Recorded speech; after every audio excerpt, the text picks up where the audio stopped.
let's jump right in. So when you think of King David, you probably picture a young shepherd boy with a sling, right? Or maybe you think of the guy who wrote the Psalms.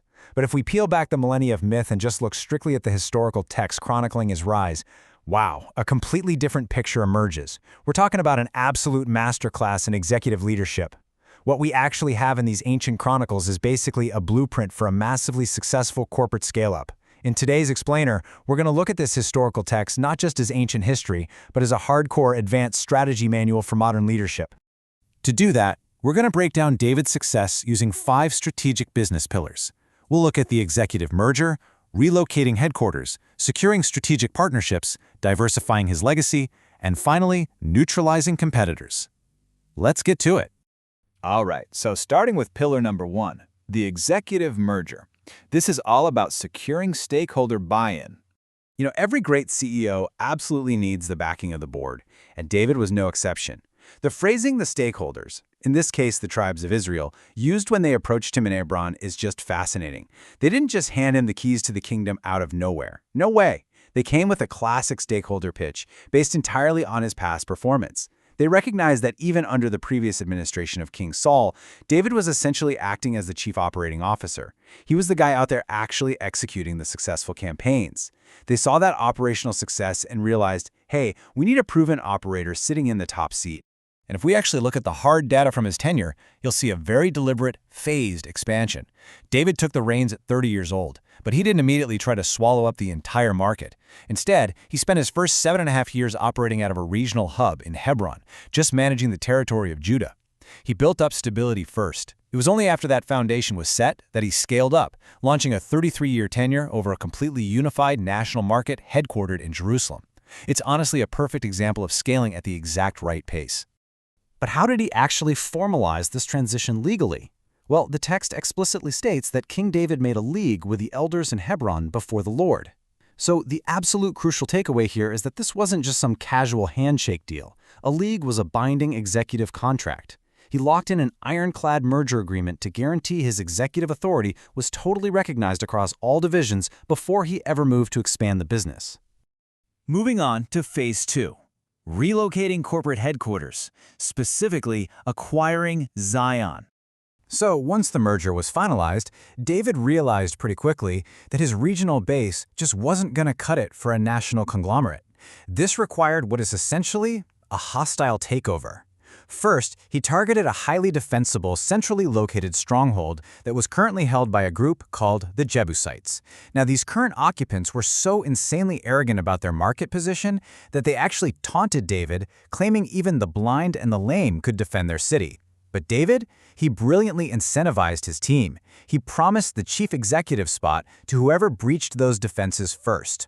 Once they pulled it off, he immediately executed a massive rebranding campaign, renaming it the City of David, and started serious inward infrastructure development from a place called Millo. This perfectly illustrates what happens when you time a relocation just right. That strategic move to Jerusalem consolidated his power flawlessly. As the source text states, he grew great. It resulted in just massive corporate growth, and more importantly, it solidified ultimate backing from what he viewed as his chairman of the board, the Lord God of hosts. His executive authority was now geographically and spiritually unshakable. All right, let's look at phase 3, securing strategic partnerships. This is all about building out the supply chain. Because here's the thing, you can't scale an empire in total isolation. You need resources you just don't naturally have on hand. David had this grand vision for a massive royal estate, but Israel simply didn't have the premium timber or the highly specialized architectural labor required to build it. So, what does he do? He forms a strategic B2B supply chain alliance with Hiram, the king of Tyre. Hiram sent over the raw materials, specifically cedar trees, along with highly skilled contractors, carpenters, and masons. By outsourcing to a specialized partner, David achieved his exact project outcome, a royal house, without completely depleting his internal resources. It's a textbook B2B partnership. Now for phase 4, diversifying the brand legacy, or expanding the firm. Okay, so with the supply chains fully established, David turns his attention inward. You have to remember, in the ancient world, power was sustained through lineage. By taking more wives and concubines in Jerusalem, David was essentially executing a massive diversification strategy. He built up this really impressive roster of, for lack of a better term, human assets born to him in Jerusalem. We're talking about Shammua, Nathan, Solomon, and a bunch of others. Now, this wasn't just about having a big family. This was hardcore, robust succession planning. He was establishing a deeply rooted dynasty to make sure the Davidic brand was secure long after his own tenure came to an end. Finally, we arrive at Phase 5, neutralizing hostile competitors, specifically dealing with the Philistine threat. Because, of course, no massive expansion like this goes unnoticed by the competition, right? Just picture this. The Philistines get word of David's big executive promotion over all of Israel. They instantly realize this new corporate merger is a massive threat to their regional monopoly. So they immediately try to disrupt operations. They aggressively deploy their forces, literally spreading themselves out across the Valley of Rephaim to cut off David's new supply lines and crush him before he even has a chance to stabilize his new position. And this whole situation builds into just an incredible lesson in adaptable strategy. David ends up facing the Philistines twice in this exact same valley, but he uses two completely different tactics. He doesn't just fall back on some lazy one-size-fits-all approach. Instead, he consults his ultimate advisor, his chairman, and runs a highly data-driven, situation-specific defense for each and every attack. In that first engagement at Baal Perazim, the strategy was pure brute force. He launched a direct, totally overwhelming offensive. David actually likened it to a dam breaking, a breach of waters that just utterly shattered the Philistine lines. It was such a decisive market victory that the enemy literally abandoned their idols, their religious assets, right there on the battlefield, which, by the way, David and his men promptly liquidated by burning them. But the competition didn't just give up. They actually came right back to the exact same valley. Now, you'd probably think David would just run the exact same successful play, right? Wrong. He consults his advisor again, and this time the directive is a total strategy pivot. He's told explicitly not to go up directly. Instead, he executes this incredibly patient, agile flanking maneuver.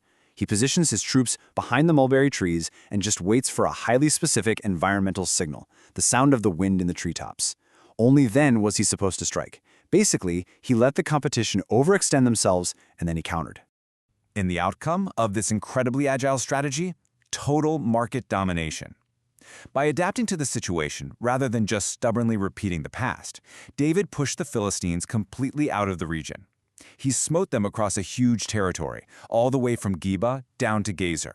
He entirely neutralized the competitor threat and fully secured his borders. So, as we wrap up this explainer today, I really want to leave you with a question to think about. We've looked at his brilliant stakeholder merger negotiations in Hebron. We've seen his aggressive hostile takeover for a brand new headquarters in Jerusalem. We analyzed his strategic B2B supply chains, his legacy diversification, and of course, his incredibly agile defense tactics. So, which of these strategic boardroom moves do you think was the absolute most critical to sustaining his massive 40-year reign? Take some time to reflect on that, because this ancient playbook clearly still has a ton to teach the modern leader. Thanks so much for joining me in this deep dive, and keep analyzing the strategy around you.